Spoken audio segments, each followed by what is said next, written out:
cyber attack against JBS threw cattle markets into chaos, at least temporarily. It is the third market disrupting event in the last 2 years.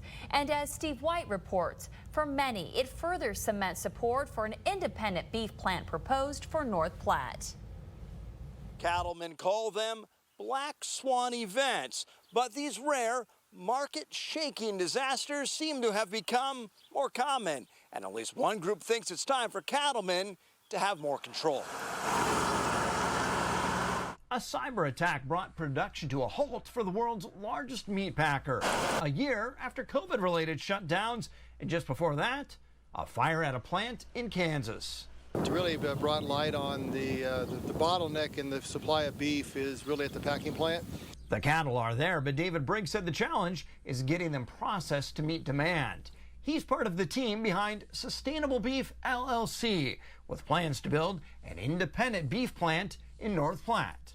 This really is a co-op model. Even though it is an LLC, it is a co-op model where the producers actually are subscribing their cattle to the plant.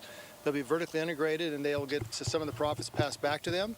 And we think this is a good model to help our cattlemen have an answer to the situation. The really small producer, this deal's for you too. As Briggs takes his message to producers, they like what they hear. We need more options, and this is going to be a good thing for local communities and for the state.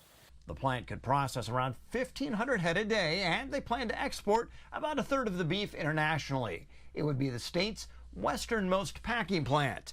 They plan to start construction this fall and be open in 18 to 24 months. And it appears producers are eager to join.